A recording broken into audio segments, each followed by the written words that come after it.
এই পৃথিবীতে থাকতে নেই। তুই চলে যাও, চলে যাও, প্লিজ চলে যাও।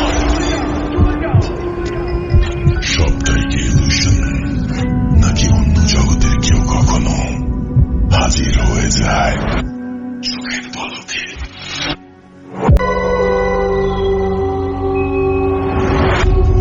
Welcome back. আপনাদের সবাইকে স্বাগত জানাচ্ছি। আমি রাসেল। আশা করছি আপনারা সবাই ভালো আছেন, ভালোর দলে আছেন। আমিও ভালো আছি, ভালোর দলে আছি। এবং এই ঘটনাটি আপনাদের ভালো লাগবে, কারণ এই ঘটনাটি পাঠিয়েছেন সিফাত আলম। তিনি খুব চমৎকার ঘটনা পাঠান। সবসময় তার ঘটনাগুলো একটু অন্যরকমই হয়।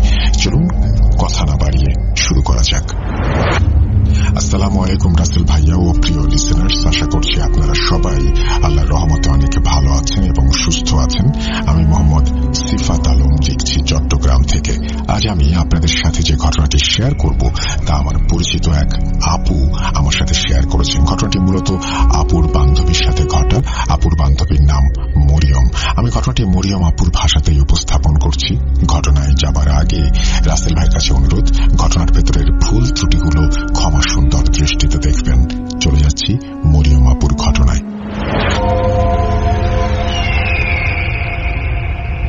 আমার ঘটনাটি আমি কলেজে পড়া অবস্থায় আমার সাথে ঘটে। আমি নিয়মিত বাকি 8-10টা সাধারণ মেয়েদের মতোই কলেজে যেতাম।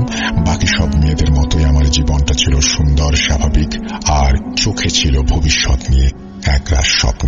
আমার কলেজ আমার বাসা থেকে কিছুটা কাছেই ছিল বিধায় আমি পায়ে হেঁটে কলেজে যেতাম। আমার মহল্লায় আমার কয়েকজন বান্ধবী ছিল যারা আমার সঙ্গেই কলেজে যেত এবং ফিরে আসতো। প্রতিদিনের মতোই একদিন আমরা কলেজ থেকে ক্লাস শেষ করে বাসায় ফিরছি। কলেজ থেকে আসার সময় একটি 3 রাস্তার মোড় পড়ত। সেখানে আমি দূর থেকে একটা ছাগলকে শুয়ে থাকতে দেখি। তার দিকে নজর পড়তেই আমি খেয়াল করলাম তার মধ্যে কোনো নড়াচড়া নেই। দেখে মনে হচ্ছে সে মৃত। কিন্তু আমি ভাবলাম, মানুষ কেন রাস্তার উপর এভাবে মৃত পশুদের ফেলে রাখবে? যদিও আমি নিশ্চিত ছিলাম না ছাগলটি আসলেই মৃত নাকি তার শ্বাস প্রশ্বাস চলছে। আমি নিশ্চিত হওয়ার জন্য ছাগলটির কাছে গেলাম। তার মাথায় হাত দিয়ে আমি কিঞ্চিত নাড়াচাড়া করলাম। তার শরীর নিথরভাবেই পড়ে রইল। আমি তাকে বেশ জোরে একটা ধাক্কা দিলাম। আসলে আমার বরাবরই পশু পাখির জন্য মনে অনেক মায়া কাজ করে। আমার এক বান্ধবী আমাকে এই কাজে বাধা দিল এবং বলল, এখান থেকে চল। কার না কার ছাগল কিভাবে মরে গেছে আমরা জানি না। কোন জটিল রোগে মরে গিয়ে থাকতে পারে। এর থেকে আমাদেরও রোগ হতে পারে। রাস্তায় পড়ে থাকা মৃত পশু এভাবে হাত দিয়ে ধরা ঠিক না। আমি আমার বান্ধবীর কথা উপেক্ষা করে আরো কিছুটা সময় ছাগলটিকে পরীক্ষা করলাম। আসলে যতক্ষণ পর্যন্ত কারো সাথে কিছু না হবে ততক্ষণ কেউ কারো কথা গ্রাহ্য করে না। আমার ক্ষেত্রেও এর ব্যতিক্রম হলো না। আমি নিশ্চিত হওয়ার পর ছাগলটাকে সাইডে ফেলে দিয়ে বাড়ি চলে এলাম। সেদিন রাত 12টা-1টা হবে। সারাদিনের ধকল ছেড়ে ফেলবার জন্য আমি বেশ প্রশান্তিতে ঘুমাচ্ছিলাম।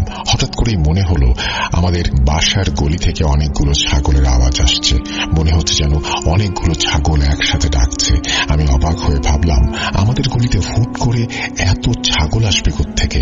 পরে চিন্তা করলাম হয়তো আশেপাশের বাড়ির কোনো ছাগল তারা কিনে নিয়ে এসেছে, তারাই আওয়াজ করছে। 7-5 না ভেবে আমি আবার ঘুমিয়ে পড়লাম। কিন্তু সারা রাত আমার ঘুম হলো না। বিরক্ত হয়ে আমি কানের ওপর বালিশ দিয়ে কোন রকমের রাতটা পার করলাম। সকালে যখন ঘুম ভাঙলো তখন আমার শরীর কেন জানি না একটা অস্বস্তিতে ভরে গেছে। আমার গা বেশ গরম ছিল এবং মনে হচ্ছিল আমার জ্বর এসেছে। আমি সেদিন আর কলেজে গেলাম না। আম্মু আমাকে আরাম করতে বললেন। আমি এখানে কিছু তথ্য দিতে চাই যা হয়তো আমার ঘটনার শুরুতে দেওয়া উচিত ছিল। আমার পরিবার বলতে আমার মা আর আমি। বাবার সাথে মায়ের ডিভোর্স হয়ে গেছে এই ঘটনার প্রায় 2 বছর আগে। আমার বাবা দ্বিতীয় বিয়ে করেন এবং তিনি তার দ্বিতীয় স্ত্রীর সাথে অন্য শহরে থাকেন। যাই হোক, দুপুরে খাবার খেয়ে আমি টিভি রুমে বসে টিভি দেখতে লাগলাম। হঠাৎ করেই আবার আমি সেই ছাগলের আওয়াজ শুনতে পেলাম। বাড়িতে তখন আমি একা। আমার মা একজন কলেজ শিক্ষিকা। তিনি আমার জন্য খাবার রান্না করেই কলেজে চলে গিয়েছেন। কাউকে এই আওয়াজের ব্যাপারে জিজ্ঞাসা করব তার কোনো উপায় নেই। আমি কান পেতে শুনতে চেষ্টা করলাম এই শব্দ কোথা থেকে আসছে। শব্দগুলো অনুসরণ করে কিছু দূর যাবার পর আমার মনে হলো এই শব্দ আমাদের বাড়ির পেছন দিক থেকে আসছে। আমি পেছনের গলিতে গিয়ে শব্দটা কোথা থেকে আসছে তা বোঝার চেষ্টা করলাম, কিন্তু অবাক অবাক করা ব্যাপার হচ্ছে আমার কানে এই শব্দটা আসছিল না। তবু আমি কিছুক্ষণ অপেক্ষা করে শব্দটা শোনার চেষ্টা করছিলাম। ভাবছিলাম হয়তো শব্দটা পাশের বাড়ি থেকে আসছে, কিন্তু যখন আমি বাইরে গিয়ে শব্দের উৎস খোঁজার চেষ্টা করলাম তখন শব্দটা বেমালুম গায়েব হয়ে গেল। কিছুক্ষণ দাঁড়িয়ে থেকে আমি মনে মনে ভাবলাম হয়তো আমি ভুল শুনেছি। আমি আবার ভেতরে এসে নিজের মতো টিভি দেখতে লাগলাম। হঠাৎ আমার খেয়াল হলো রান্নাঘরে কেউ একজন আছে, কারণ রান্নাঘর থেকে থালা বাসনের ঠন ঠন আওয়াজ আসছিল। আমি বেশ চিন্তায় পড়ে গেলাম। ভাবলাম আম্মু তো রান্না করে কলেজে গেছেন, বাসায় আমি আর আম্মু ছাড়া আর কেউ নেই, তাহলে রান্নাঘরে কি হতে পারে? ধীরে ধীরে থালা বাসনের আওয়াজ বাড়তে লাগলো। দিনের বেলায়ও ভয়ে আমার অবস্থা খারাপ হয়ে যাচ্ছিল। আমি ভীত অবস্থায় রান্নাঘরের দিকে এগোতে লাগলাম, কিন্তু সেখানে পৌঁছে আমি কাউকে দেখতে পেলাম না। এভাবে সারাটা সময় অদ্ভুত সব ঘটনা ঘটে চলেছিল আমার সাথে, আর আমি এসবের মধ্যে কোনো মানেই খুঁজে পাচ্ছিলাম না। কি হচ্ছে কিছু বুঝতে পারছিলাম না। দেখতে দেখতে বেলা গড়িয়ে দুপুর হয়ে গেল। দুপুরের দিকে আমার গায়ে জ্বর এলো। বিকেলের দিকে আম্মু বাসায় ফিরে এলেন। আমার অবস্থা দেখে তিনি ডাক্তার ডেকে আনলেন। ডাক্তার আসতে আসতে সন্ধ্যা হয়ে গেল। ডাক্তার এসে কিছুটা সময় আমার অবস্থা পর্যবেক্ষণ করে আমাকে ওষুধ দিলেন। এদিকে আমি এভাবে অসুস্থ হয়ে পড়ে রয়েছি, আর অন্যদিকে 5 দিন পর আমার ফাইনাল পরীক্ষা শুরু হতে যাচ্ছে। পরীক্ষার আগের এক রাতের কথা। পরীক্ষার প্রস্তুতি নিচ্ছি। তখন রাত 8-9টার মতো বাজে। পড়তে পড়তে আমার চোখ লেগে এসেছে। হঠাৎ আমার ঘরে কিছু একটা আওয়াজ শুনে আমার চোখ খুলে গেল। আমি কাঁচা ঘুম থেকে উঠে আমার পেছনের দিকে তাকালাম। আমি দেখলাম আমার পেছনে একজন মানুষ দাঁড়িয়ে আছে। একজন মানুষ যে আমার রুমের জানালার বাইরে এক দৃষ্টিতে তাকিয়ে আছে। তার চোখগুলো ছিল বেশ বড় বড়, তার মাথায় কোনো চুল ছিল না। তাকে দেখে আমি ভয়ে হাঁপাতে শুরু করলাম। আমার মুখ থেকে কোনো কথাই বের হচ্ছিল না, এবং আমি শুধু তার দিকেই মূর্তির মতো ঠায় তাকিয়েছিলাম। কিছুক্ষণ পর হঠাৎ সে আমার সামনে থেকে গায়েব হয়ে গেল। আমার সামনে থেকে গায়েব হওয়া মাত্রই আমি যেন হুঁশ ফিরে পেলাম, এবং চেয়ার থেকে উঠে এক দৌড়ে আম্মুর রুমে চলে গেলাম। আম্মুর রুমে গিয়ে আমি আম্মুকে সবকিছু জানালাম, কিন্তু আমার কথা শুনে আম্মু উল্টো আমাকেই বকাঝকা করতে লাগলেন। আম্মু বললেন, তুমি সারাদিন টিভিতে সমস্ত ভূতের প্রোগ্রাম দেখো, এই জন্যই সেই একই জিনিস তোমার স্বপ্নে এসে তোমাকে ভয় দেখায়। আমি তাকে বললাম, আমি আমার রুমে আসলেই একজন মানুষকে দেখেছি, কিন্তু আম্মু কিছুতেই আমার কথায় কর্ণপাত করলেন না। তিনি শুধু বললেন, আমি নিশ্চয়ই কোনো দুঃস্বপ্ন দেখেছি। আমার জন্য আম্মুর এই আচরণ আসলে খুবই হতাশাজনক ব্যাপার ছিল। এরপর কিছুদিন এসব চলতে চলতেই কেটে যায়। তখনও আমার সাথে বাড়িতে বেশ কিছু অদ্ভুত ঘটনা ঘটেই চলেছে। আম্মুকে অনেকবার এসব স্বপ্নের কথা বোঝানোর চেষ্টা করেছি, কিন্তু তিনি আমার কথা একদমই সিরিয়াসলি নিচ্ছিলেন না। কিছুদিন পর পরীক্ষা দিয়ে আমি বাড়ি ফিরছিলাম। আমার শরীর তেমন ভালো ছিল না। আমার বান্ধবীরা কলেজে পরীক্ষা দেবার পর প্রশ্ন উত্তর মেলাতে ব্যস্ত হয়ে পড়ে। আমার শরীর ভালো না থাকায় আমি একাই বাড়ি ফিরছিলাম। রাস্তায় হাঁটতে হাঁটতে আমি দেখলাম রাস্তার ঠিক মাঝখানে সেই দিনের মতো আজও একটি কালো ছাগল মরে পড়ে আছে। এবার আমি তাকে দেখে বেশ ভালো রকমের ভয় পাই বিধায় তাকে হাত দিয়ে স্পর্শ করিনি। সে রাস্তা দিয়ে না গিয়ে আমি অন্য গলিতে ঢুকে পড়ি। সেখান দিয়ে আমার বাসা যাওয়া যায়। এই গলির ভেতর দিয়ে যাওয়ার সময় আমি আরো ভয়ঙ্কর কিছু দেখি। আমি দেখি এক মহিলা মৃত অবস্থায় গলির এক কোণে পড়ে আছে। তাকে দেখে আমার প্রচন্ড ভয় লাগে। আমি আমার জায়গায় দাঁড়িয়ে কাঁদতে শুরু করি। না, সেই কান্না শিশু বাচ্চাদের মতো ছিল না। আমি ভয়ে কান্না করছিলাম, কিন্তু আমার মুখ থেকে কোনো আওয়াজ বের হচ্ছিল না। আবার আমি সেই গলি দিয়ে না গিয়ে অন্য গলিতে ঢুকি। এইভাবে আমি 3টা গলি পার হলাম, কিন্তু প্রতি গলিতেই আমি সেই মহিলা নয়তো সেই মৃত ছাগলটিকে দেখতে পেলাম। আমি এরপর চোখ বন্ধ করে বাড়ির দিকে দৌড় লাগালাম। কতক্ষণ কিভাবে কোন দিকে দৌড়িয়েছি আমি জানি না। চোখ খুলে দেখি আমি বাড়িতে পৌঁছে গিয়েছি। আম্মু ভেতর থেকে আমাকে দেখে ভয় পেয়ে গেলেন, এবং নামাজ বাদ দিয়ে তিনি দৌড়ে আমার দিকে এলেন। তিনি ভাবলেন হয়তো কোনো বদমাশ ছেলে আমার পেছনে লেগেছে, কেননা আমি বারবার পেছন ফিরে তাকাচ্ছিলাম। ভিতরে এসে আমি সোফায় শুয়ে পড়লাম। আম্মু আমাকে পানি এনে দিলেন এবং জিজ্ঞাসা করতে লাগলেন সব ঠিক আছে কিনা। তখন আমি আম্মুকে পুরো ঘটনা খুলে বললাম। আমার কথা এবার আর আম্মু ফেলতে পারলেন না। তিনি বিশ্বাস করলেন আসলেই হয়তো আমার সাথে খারাপ কিছু ঘটেছে। আমি মনে মনে আল্লাহর কাছে শুকরিয়া আদায় করলাম, কারণ আজ আম্মু কলেজ থেকে ছুটি নিয়েছিলেন এবং বাড়িতেই ছিলেন। কলেজ থেকে ফিরে না এলে সাধারণত আমাকে একাই থাকতে হয়। আজ আম্মু না থাকলে আমার কি হতো আল্লাহ জানে।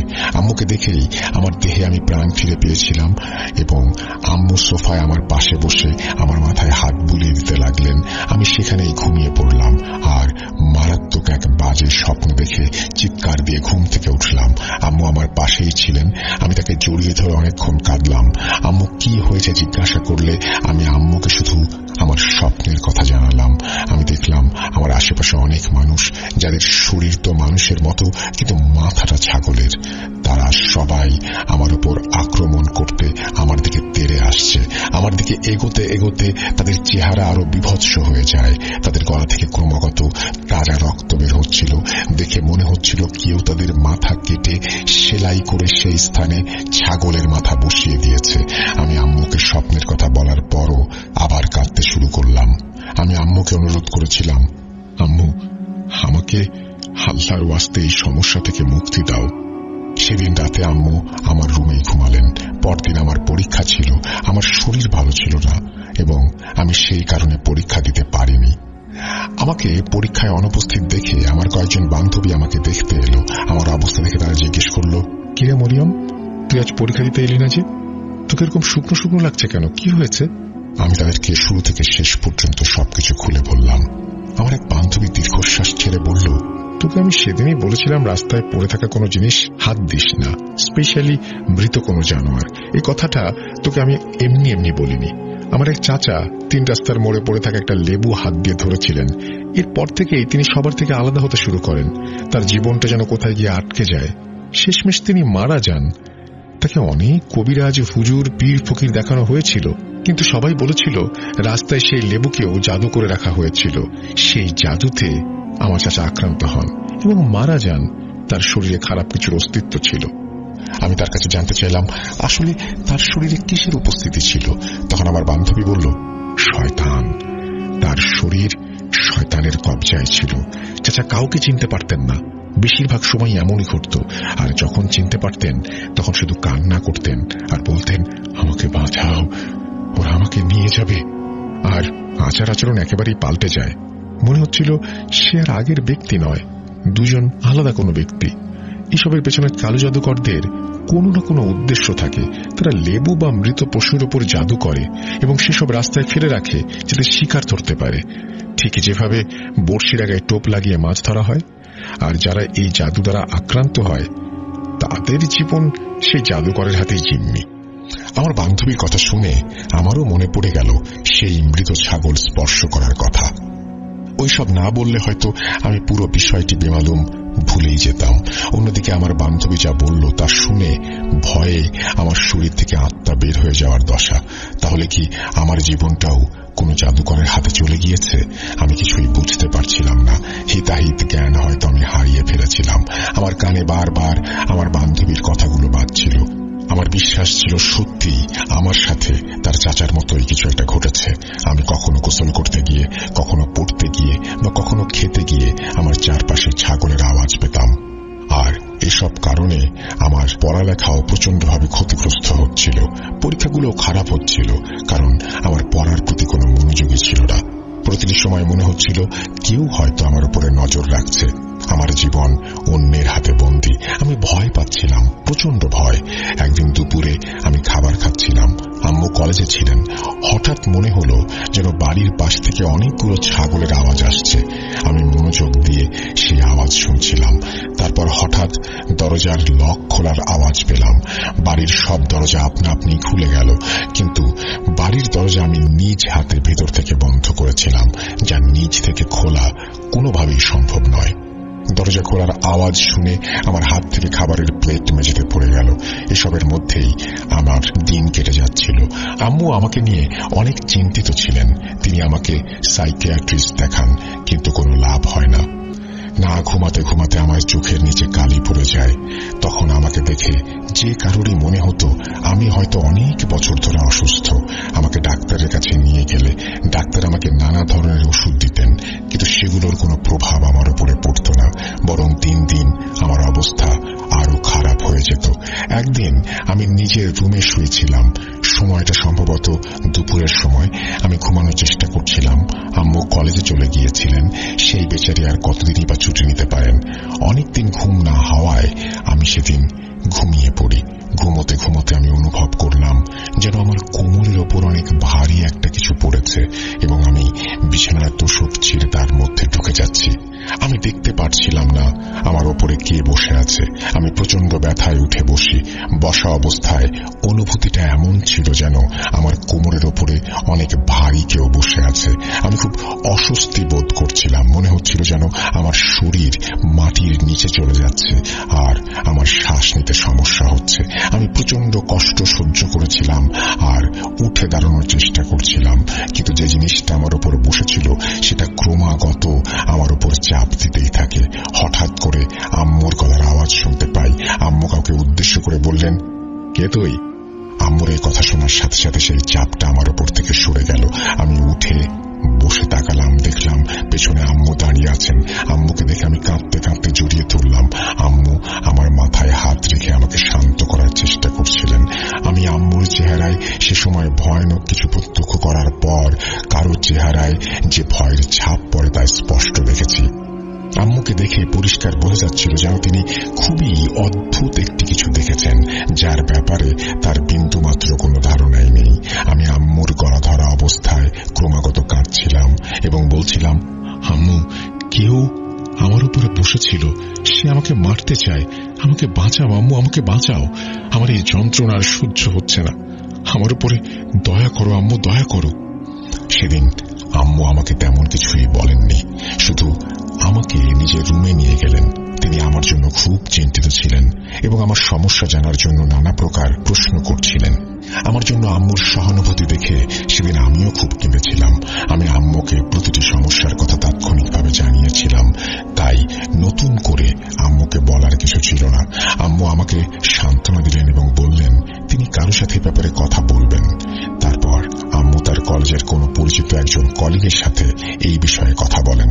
তবে আম্মু কার সাথে এই ব্যাপারে কথা বলেছিলেন তা আমি সঠিক জানি না। আম্মু যার সাথে এই ব্যাপারে কথা বলেন তিনি আম্মুকে একজন ফকিরের কথা বলেন, যিনি কিনা এসব জাদুটোনা ঘটিত সমস্যাগুলোর ব্যাপারে বিশেষজ্ঞ ছিলেন এবং তিনি নিজেও জাদুর কাজ করতেন। আমরা পরের দিনই সেই ফকিরের কাছে চলে গেলাম। আমরা যখন সেখানে ওনার কাছে পৌঁছালাম তখন আমরা দেখা করার জন্য অপেক্ষা করতে লাগলাম। আমাদের সময় এলে আমরা তার সাথে দেখা করতে একটি রুমে প্রবেশ করি। আমরা তখনও তাকে আমাদের সমস্যার ব্যাপারে কিছুই বলিনি এবং আম্মুর ভাষ্য মতে আম্মু ও তার কলিগকে আমার সমস্যা নিয়ে কোনো কিছু বলেননি। যখন আমরা ফকিরের ঘরে ঢুকলাম তিনি আমার দিকে তাকালেন এবং সাথে সাথে চোখ দুটো নিচু করে নিলেন। এরপর তিনি আমাকে একটা প্রশ্ন করলেন, যা শুনে আমি চমকে উঠলাম। তিনি জানতে চাইলেন, সেই ছাগলের কথা কি তোমার মনে আছে? আমি অবাক হয়ে তার মুখের দিকে তাকিয়ে থাকলাম। বললাম, হ্যাঁ, রাস্তায় পড়ে থাকতে দেখেছিলাম। আমার উত্তর শুনে তিনি এক এক করে সবকিছু নিজেই বললেন যা এতদিন ধরে আমার সাথে ঘটে চলেছে।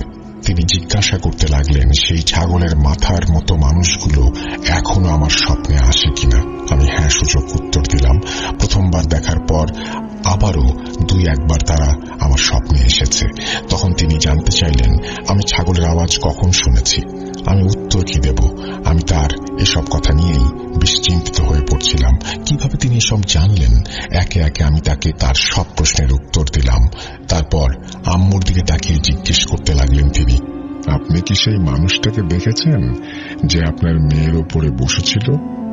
আম্মু হ্যাঁ সূচক উত্তর দিলেন। তিনি দেখেছেন। তিনি মায়ের কাছে জানতে চাইলেন তার চেহারা কেমন ছিল। তখন মা বললেন তার মাথায় কোনো চুল ছিল না। আম্মু যখন ঘরে ঢুকছিলেন তখন তিনি তাকে আমার কোমরের ওপর বসে থাকতে দেখেছিলেন এবং আম্মু যখন তাকে উদ্দেশ্য করে জিজ্ঞেস করেন তুই কে, তখন সে আম্মুর দিকে তাকিয়ে বিচ্ছিরিভাবে হা হা করে হেসে গায়েব হয়ে যায়। তার চোখ ছিল খুব বড়। আম্মুর মুখ থেকে তার চেহারার বর্ণনা শুনে আমি কাঁপতে লাগলাম, কারণ এটা সেই লোক যাকে আমি রাতের বেলায় পড়তে পড়তে দেখেছিলাম। তারপর ফকির বাবা আমার মাথায় হাত দিয়ে কিছু পড়া শুরু করলেন আর আমি আগের মতো অজ্ঞান হয়ে গেলাম। তার পরের কিছু আমার মনে নেই। পরের ঘটনা আমি আম্মুর ভাষায় বলছি। যখন ফকির বাবা তোমার মাথায় হাত দিয়ে দোয়া পড়া শুরু করছিলেন তখন তোমার উপরে কেউ এসে ভর করে, তারপর সে ছাগলের মতো আওয়াজ করতে শুরু করে, কিন্তু তার আওয়াজ শুনে মনে হচ্ছিল এটি কোনো ছাগলের আওয়াজ নয়, বরং হাজার হাজার ছাগলের আওয়াজ কানে ভেসে আসছে।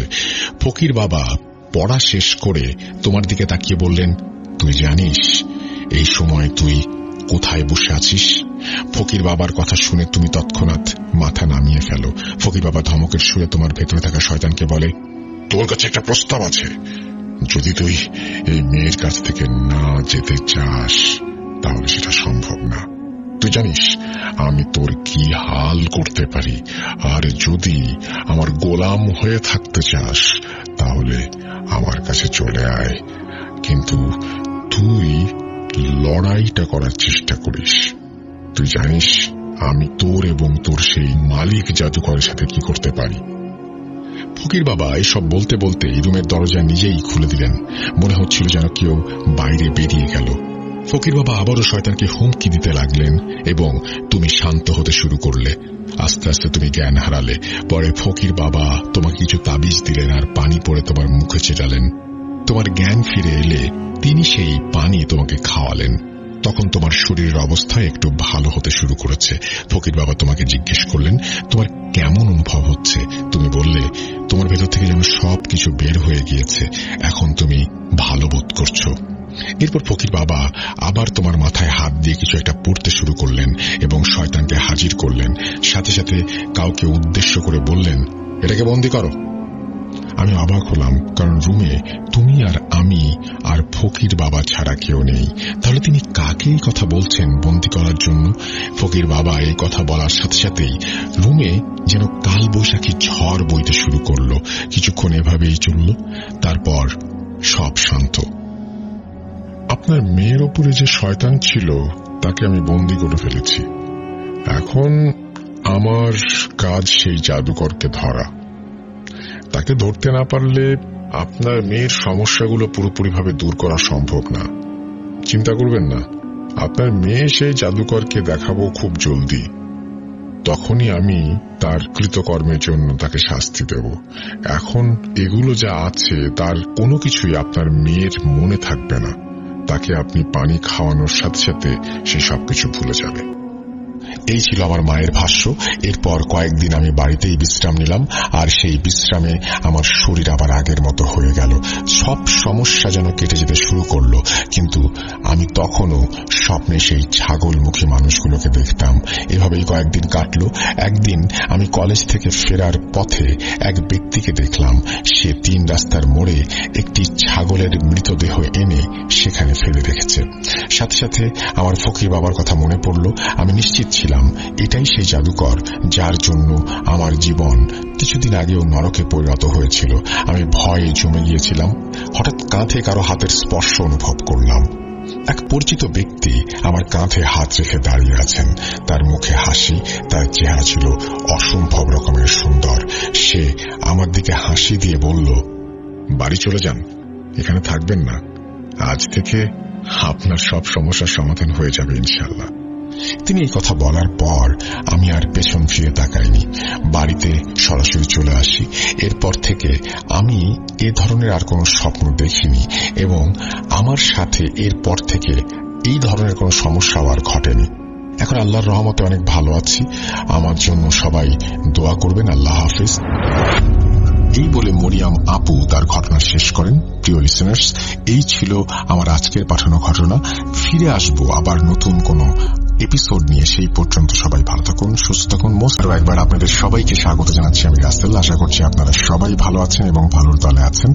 আমিও ভালো আছি, ভালোর দলে আছি। এবং আমরা সত্যি কথা বলতে যেটা ঈদের উৎসব ফুরিয়ে গেছে, কিন্তু আমেজটা রয়ে গেছে এবং সেই সাথে বৈশাখ আসছে আমাদের বর্ষপঞ্জিতে। সুতরাং যেটা করতে হবে সেটা হচ্ছে বৈশাখের প্ল্যানগুলো আপনাদের যদি কোনো কিছু থাকে সেটা আমাদেরকে জানাবেন। আর আমি যেটা করবো, এখন আপনাদের একটা ঘটনা শোনাবো। সেই ঘটনাটি অবশ্যই একটি অডিও ক্লিপ। চলুন কথা না বাড়িয়ে শুনে আসি অডিও ক্লিপটি। আসসালামু আলাইকুম রাসেল ভাই, জি বলেছেন, কারণ আপনি সবসময় ভালোর দলেই থাকেন। আল্লাহর রহমতে আমি অনেক ভালো আছি।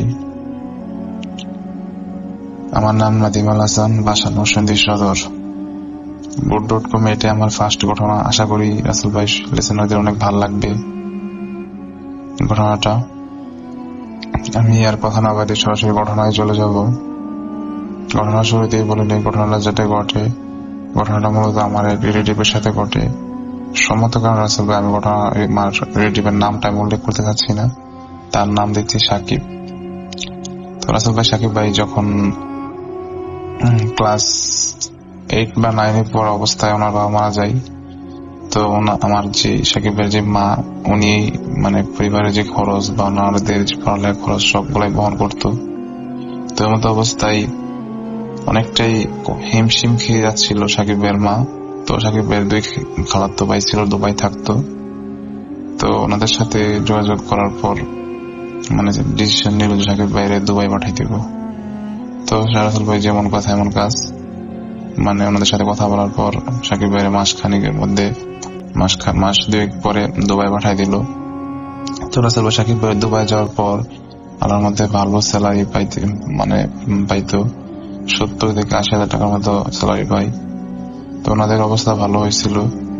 তো কাছের 2-3 মাস পর সাকিব ভাই রাসেল ভাই আমাকে বলেনি, সাকিব ভাই যে রুমে থাকতো এটা একটা ব্যাচেলার মতো, এই রুমের মধ্যে 4-5 জনের মধ্যে থাকতো। উনি আমার 2 ভাই আর একজন মানুষ ছিল, এরকম আর কি।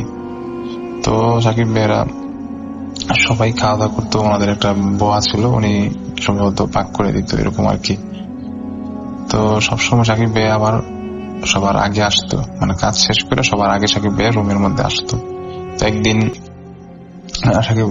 বরাবরের মধ্যে একদিন সাকিব ভাই আসার পর মানে ওনাদের 4-5 জনের যত খাবার আছে, মানে ভাত অথবা মানে তরকারি সবকিছু সাকিব ভাই একলাই খাই ফেলে। তো একলা খাওয়ার পর উনি খাওয়া দাওয়া করে শুয়ে রয়েছে সাকিব ভাই। তো ওনার যে রুমমেটরা আছে রাসেল ভাই, রুমমেটরা আইসা দেখে সাকিব ভাই মানে শুয়ে রয়েছে। তো ভাবছে শুয়ে রয়েছে আর ডাক দিব না, আমাদের খাবার আমরা খাইয়া ঘুমাই যান, কাজ টাজ করে এসে টায়ার্ড, তাই এই জন্য মানে শুয়ে রয়েছে।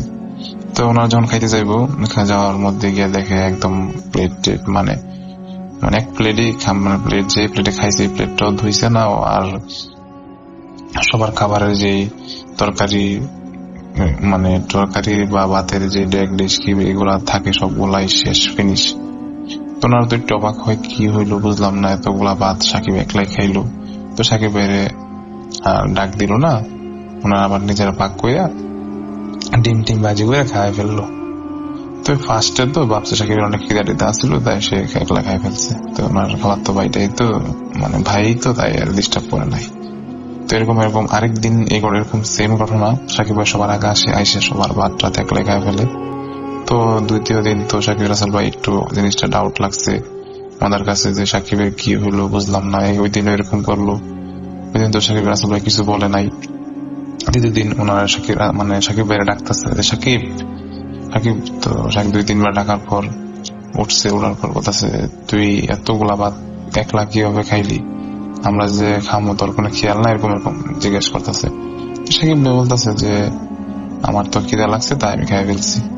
তো এই জিনিসটা রাসেল ভাই আমাদের কাছে অনেকটাই অবাক লাগতেছে, বুঝলাম না তোর কি 2 দিন পর এত খিদা লাগে যে 4-5 জনের ভাত একলা তোর খাই ফেলতে হইব। তো রাসেল ভাই এরকম দ্বিতীয় দিনও কিছু বলে নাই, মানে একটু কথা কাটাকাটি হয়েছে, তারপর মানে আর কিছু বলে নাই। তো সাকিবের ব্যবহার চলাফেরা সবগুলো একটু অন্যরকম লাগতেছে। মানে উনি প্রায় সময় মানে জানলার সাইডে বসে থাকে, একলা কার জানে কার সাথে কথা বলে। তো এরকম মানে আগের মধ্যে তেমন বেশি মিশে না জিনিসগুলো। ওনার যে বাইরা ছিল বা ওনার রুমমেট সবাই খেয়াল করে রাসেল ভাই। তো পরে এরকম আরো একবার ঘটে জিনিস, এরকম সবার খাবার একলা খাই ফেলছে। তো ওনারা তো স্বাভাবিক এরকম অত্যাচারের মতোই হয়, প্রতিদিন সহ্য করবে না। তো ওনার যে রাসেল ভাই সাকিব ভাইয়ের যে ভাইরা আছে ওনারা ফোন দিচ্ছে, যে ফোন দিয়ে বলতেছে এমন খালা সাকিবের তো এরকম। তো সাকিব ভাই আবার রাসেল ভাইরা বলেন ভালো, ওনার মার সাথে তেমন যোগাযোগ করতেছিল না, মানে কয়েক সপ্তাহ ধরে মানে কারোর সাথে ফোন করে না, তেমন একলা থাকে। তো রাসেল ভাই সাকিব ভাইয়ের আম্মা তো অনেকটা টেনশনে পড়েছে ওর কি হইলো এরকম। তো পরে রাসেল ভাই সাকিব ভাই চিন্তা করলো যে ও যদি এরকম করে আপাতত একটা মানে ওরে 6 মাসের ছুটি বা 3-4 মাসের ছুটি দিয়ে বাংলাদেশে পাঠা, ওরে চিকিৎসা করে পরে যাইব না। তো রাসেল ভাই যেমন কথা এরকম কাজ।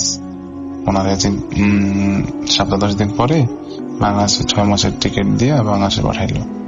তো বাংলাদেশে আসার পর ওনার মা ওনারে অনেকটাই মানে নিজের কাছে রাখে। 2-1 দিন ভালোই এরকম। তো একদিন 3-4 দিন যাওয়ার পর একদিন হঠাৎ করে রাত্রে 2টা বা 3টা বাজে এরকম রাসেল ভাই ওনারে ঘর থেকে পাইতেছে না। তো এলাকার যারা সবাই খোঁজাখুঁজি করতেছে যে সাকিব কোথায় গেল। খোঁজার পর অনেকক্ষণ পরেই মানে ওনাদের বাসার সামনে একটু সামনে একটা পুকুর আছে, পুকুরের সাইডে একটা বট গাছের উপর দেখে সে শুয়ে রয়েছে, পাটা নিচে ঝুলতেছে, মাথা উপরে, তার সাথে কথা বলতেছে। তো পরে যারা গাছ টাছ ভালো পাইতে পারে তাদের দিয়ে নামাইলো। নামার পর জিজ্ঞেস করতেছে সাকিব তোমার কি হয়েছে, এরকম এরকম তুমি গাছের মধ্যে কিভাবে গেলা। সাকিব বলতেছে এরকম এরকম যে ওনারা তো আমাকে ডাকে, মানে আমি না গেলে তো আমার মাইরা ফেলবো, আমি যদি যাই তাহলে আমার আদর করবো, আমার নিয়ে যাইবো, এরকম এরকম আর কি। তো সাকিবের মা জিনিসটা অনেকটাই মানে ভয় পাইলো যে এরকম এরকম আমার ছেলে এসব কি বলতেছে। তো পরে চিন্তা ভাবনা করলো ভালো একটা হুজুর টুজুর দেখাবো। তো নিয়ে ভালো ঢাকার মধ্যে নিয়ে গেলো, ঢাকার মধ্যে ভালো এক হুজুর। তো হুজুর কাছে নিয়ে যাওয়ার পর হুজুর দেখে বললো যে এরকম এরকম সাকিবের সাথে তো অনেক খারাপ কিছুই থাকতেছে, একটা না 4-5টা। তো রাসেল ভাই সাকিবের আম্মা অনেকটাই ভয় পাইছে যে 4-5টা মানে। পরে রাসেল ভাই সাকিবের মা জিজ্ঞেস করতেছে যে আমার ছেলে কি এরকম করছে যে ওর সাথে এরকম এরকম 4-5 জন যে থাকে। রাসেল ভাই পরে আপনার যে হুজুর বলতেছে ও যখন বাংলাদেশে ছিল মানে দুবাইতে যাওয়ার আগে কয়েকদিন একটা সাপ মারছিল। ওই সাপটা আসলে রাসেল ভাই সাপ ছিল না, এটা ছিল একটা জিনের বাচ্চা। তো এই বাচ্চাটা এসে রাসেল ভাই সাকিব ভাই একদিন মারে। তো তারপর থেকে তার সাথে এরকম হইতে থাকে কি। তো সাকিব ভাইয়ের মা বলতেছে এরকম এরকম যাই হয়েছে আমার ছেলেকে কিভাবে বাঁচাইতে পারেন এই জিনদের কাছ থেকে আমাকে একটা উপায় বলেন, এরকম এরকম যে উপায় হোক ওরা বাঁচান। তো যে হুজুর ছিল হুজুর বলতেছে এরকম এরকম আপনার ছেলের তো বাঁচানো যাইবো, কিন্তু মানে একটা উপায় আছে, কিন্তু একটু সময় লাগবে, আপনি 2-1 দিন পরে আসেন। তো পরে রাসেল ভাই সাকিব ভাই নিয়ে বাড়িতে গেল। বাড়িতে যাওয়ার পর গোসল করাইলো, ওনারা দেখে রাখে চোখের সামনে। তো ওই দিনের মতো সেম রাত্রে ফজর রাজানো আগে সাকিব ভাই খুঁজে পাইতেছে না, করতেছে না। করার পর অনেকক্ষণ পরে সবাই গিয়া দেখে যে উনি ওনাদের বাড়ির সামনে যে পুকুরের একদম মাঝে 100 ডুব দিতেছে, উঠতেছে। তো এই জিনিসটা তো দেখে সাকিব ভাইয়ের আম্মা যারা সবাই অনেকটা ভয় পাইছে। ওই দিন এরকম হয়েছে, আজকে আবার ওনারা এটাকে আনলো, মানে যারাই সাঁতার ভালো জানে তারা সাঁতার দিয়ে মানে আনলো, মানে পুকুরের সাইডে বসাইলো। বসার পর জিজ্ঞাসা কথা সাকিব দিয়ে আর কেউ আসলি। তো সাকিব ভাই বলতেছে যে ওনারা তো আমার নিয়ে আসছে ঘর থেকে, আমি না পারলে তো আমার তো মেরে ফেলতো, এরকম এরকম আমাকে ছেড়ে দাও, আমি 100 ডুব দিব। তো ওনার মা অনেক মানে এগুলো দেখে অনেকটাই কান্নাকাটি শুরু করে। পরে আবার 2-1 দিন পর হুজুর কাছে নিয়ে যায়। তো রাসেল ভাই হুজুর কাছে নিয়ে যাওয়ার পর এবার হুজুর মোটামুটি ভালোই বড় ট্রিটমেন্ট করার পর একটা তাবিজ দেওয়ার পর এই বলতেছে যে হুজুর বলে দিছে যে এই তাবিজটা যতদিন থাকবো ওর সাথে ওর কোনো ক্ষতি ইনশাল্লাহ করতে পারবো না, ওরে দেখে রাখবেন। তো ওনার এই তাবিজটা দেওয়ার পর রাসেল ভাই সাকিব ভাই মোটামুটি 1-2 মাস হয়ে গেছে, আল্লাহর রহমতে সুস্থ হয়ে গেছে। সুস্থ হওয়ার পর সাকিব ভাইয়ের আম্মা চিন্তা করলো যে ওর যেহেতু ছুটিতে পড়াইছে, ওর পেশাটাও ভালো আছে, ওর ওই জায়গার কাজ টাজও ভালো করতো, ভালো স্যালারি পাইতো, ওর বাংলাদেশে রেখে লাভ নাই, পাঠাই দেয়। তো ওনার ফালাতো বাসায় যোগাযোগ করে বাংলাদেশে থেকে আবার ফ্লাইটে পাঠাই দিছে। তো রাসেল ভাই এবার সবচেয়ে আশ্চর্যের বিষয় হলো ওই সময় তো মানে একলাই সবার খাবার খাইয়া ফেলতো, মানে অনেক বেশি খাবার খাইতো। এবার যায় কি হয়েছে, মানে উনি একবারই খাবার খাইতেছে না, মানে যাই দেয় উনি মুখ থেকে ফালাই দেয়, মানে একদম পানি দিল বমি করে দেয়, যাই খায় সবকিছুই মুখ থেকে ফালাই দেয়। এই জিনিসগুলা মানে ওনার 2-3 দিন হওয়ার পর ওনার মা সাকিবের মারা জানায়। যাতে রাসেল ভাই মা মনটা অনেকটাই খারাপ হইবে, স্বাভাবিক। ছেলেটা অসুস্থ হয়ে যেতে সাকিব ভাই একদম শুকায় যেতেছে, জিনিসটা দেখেও ভালো লাগতেছে না।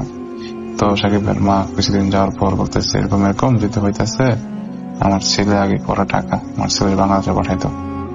তো এবার রাসেল ভাই সেম ভাবে আগের মতোই বাংলাদেশে পাঠাই দেয়। বাংলাদেশে আসার পর আবার ওই হুজুর কাছে নিয়ে যাওয়ার পর দেখে হুজুর ওনার যে হাতে যে তাবিজটা দিছিল এই তাবিজটা নাই। তো হুজুর জিজ্ঞেস করতেছে যে এরকম এরকম তোমার তাবিজটা কোথায়? তো রাসেল ভাই সাকিব বলতেছে যে আমার তাবিজটা যে কোথায়, আমি একদিন আমার কাজের মধ্যে ছিলাম, হঠাৎ করে আমার কাজের মধ্যে থাকতে থাকতে আমার তাবিজটা কোথায় যেন চলে যায়, আমি জানি না। তো রাসেল ভাই ওই আমার মা বলতেছে যে হুজুর যেমনি হোক আমার ছেলের বাঁচান, সুস্থ করেন, যা বিনিময়ে যা লাগে আমি তা দিব। তো হুজুর বলতেছে আমি তো পারতাম, কিন্তু এখন যে তোর তাবিজটা নাই আমার হাতে আর কিছু করার নাই, আল্লাহর উপর ভরসা রাখেন। আর ওরে অনেকটাই সেভে রাখবেন, একলা একলা বাইরে বের হতে দিবেন না। তো রাসেল এবার যখন সাকিব ভাই দেশে আসে এবার একদম অবস্থায় খারাপ, মানে একলা একলাই কথা বলে, রাস্তার মধ্যে হাঁটে, সকালে নাই দুপুরে নাই, পুকুরের মধ্যে একলা একলাই 100 ডুব দে, মানে রাতের বেলা রাতে অন্ধকারে হঠাৎ করে উদা হয়ে যায়, অনেক খোঁজাখুঁজি করার পর বের করতে হয়, এরকম এরকম কাণ্ড ঘটে। এই জিনিসগুলো অনেকটাই আমার মার কষ্ট দিচ্ছিল। তো ওনার মা প্রায় সময় কাঁদতো যে আমার এই যেরকম ভালো ছেলেকে এরকম আল্লাহ আমার তুমি কি করলা, এটা আমার মাফ করে দেয়, এরকম এরকম বিভিন্ন রকম কান্নাকাটি করতো সবসময়। তো মোটামুটি 2-3 মাস যাওয়ার পর সাকিব ভাই মোটামুটি সুস্থ হইলো, মানে আগের থেকে একটু বেটার এরকম আর কি। তারপরও সাকিবের মা মানে ওনারে এভরিথিং যা কিছু আছে সবকিছু সাকিবের মাই করে দিত, মানে ওনারে একলা কোনো জায়গায় বের হতে দিত না বা কোনো জায়গায় যেতে দিত না। তো একদিন দুপুর বেলা রাসেল ভাই সম্ভবত 1টা বা 2টা বাজে এরকম, তো সাকিব ভাই বলতেছে যে আম্মা আমি তো একটু আমার মাথাটা ঘুরাইতেছে, আমি একটু পানি দিব মাথার মধ্যে। তো সাকিব ভাইয়ের মা ভাবলো তো ও যেহেতু দুপুর টাইম এরকম মাথা সম্ভবত ঘুরাইতেছে গরমের মধ্যে, তো যা পানি দিয়ে। তো ওনাদের বাসার মধ্যে রুমের সাথে একটা বাথরুম, তো বাথরুম বলছে দরজাটা মানে অন রাখাই তুই পানি দে। তো রুমের সাকিব ভাই কি করছে, মানে পানি দিতে যাই দরজাটা অফ করে দিছে। তো অফ করে দিছে ভাবছে শব্দ হইছে, কিন্তু ওনার মা ভাবছে এমনি মানে পানি দিয়েছে তো এটার শব্দ। তো অনেকক্ষণ হয়ে গেছে আসতেছে না, সাকিবের মার মনে একটু এমনিতেই কনফিউশন হলো, কোন সময় গেল এখন আসতেছে না, যাই দেখি।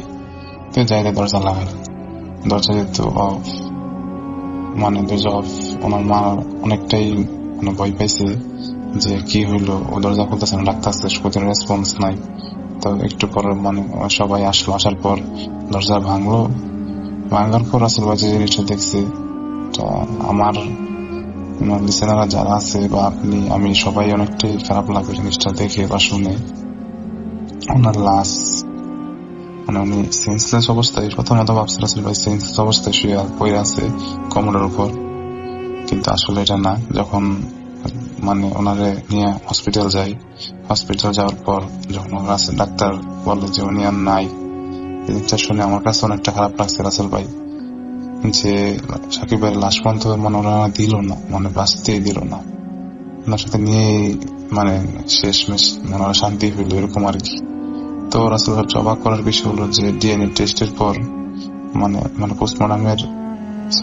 পোস্টমর্টমের পর জানতে পারলো যে এরকম মানে ওনার হাতের ছাপই মানে গলার মধ্যে ওনার মানে যে জিনগুলো আছে মানে ওনার ভিতরে ভর করে ওনার নিজের হাতে মানে ঘোড়া টিপে মারছে। এটা আসলে অনেকটা খারাপ লাগার জিনিস। মানে ওনার জন্য দোয়া করবেন, যাতে আমার বাইরে সবার কাছে দোয়া চাই যেন জান্নাতবাসী করে। আসলে ভাই এটা বলে আমার ঘটনাটা আমি শেষ করলাম। যদি ভালো লাগে প্লে করবেন, আমার কাছে আরো অনেক ঘটনা আছে, আমি শেয়ার করবো ইনশাল্লাহ। ভালো থাকবেন রাসেল ভাই, ভালো থাকবেন লিসেনার। wood.com দীর্ঘজীবী হোক।